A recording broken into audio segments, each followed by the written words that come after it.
అది పంపించండి, ఆయన పంపించేస్తారా? డబ్బు డబ్బు డబ్బు ఎంత ఖర్చు అవుతుంది?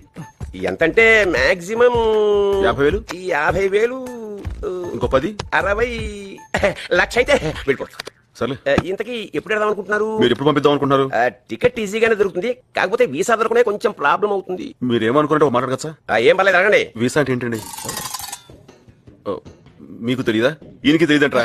ఒక్క నిమిషం అమెరికా వెళ్ళాలంటే ఆ దేశం ఇచ్చే పర్మిషన్, దాన్నే వీసా అంటారు. అది పాస్పోర్ట్ ఉందా? వెళ్ళి దిగొస్తాను. పాస్పోర్ట్ అంటే పాస్పోర్ట్ సైజ్ ఫోటో కాదు, ఈ బుక్ ఉందా? పాస్పోర్ట్ కావాలంటే ఏం చేయాలి సార్? అప్లై చేయాలి, లేకపోతే నాకు 10,000 సప్లై చేసినా పర్లేదు, 1 వీక్ లో అరేంజ్ చేస్తా. ఇప్పుడు వీసా కావాలంటే ఏం చేయాలండి? ఇంజనీరింగ్ MBBS తో చేయాలి. ఎరా, ఇప్పుడు మనం ఎంబీబీఎస్ చేసేయగలమంటా? నువ్వు తలుచుకుంటే 1 రోజుల్లో చేసేది.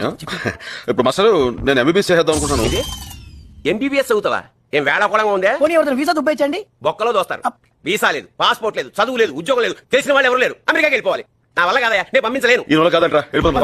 ఒక్క నిమిషం ఇంకా నన్ను ఆలోచించుకోనివరా? తొందర చించండి. నీకు పెళ్ళిందా? ఒకే ఒక్క దారి, విన్నాను తిట్టకూడదు మరి. తిట్టండి, నేను గ్యారెంటీ. చెప్పండి.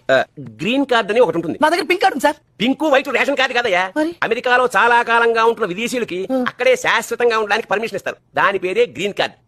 ఆ గ్రీన్ కార్డు ఉన్న అమ్మాయిని ఎవరన్నా పెళ్లి చేసుకుని ఆ అమ్మాయితో పాటు అమెరికాకి వెళ్ళిపోవచ్చు. రేషన్ కార్డు ఉన్న అమ్మాయిని పట్టుకోవచ్చు, కానీ గ్రీన్ కార్డు ఉన్న అమ్మాయిని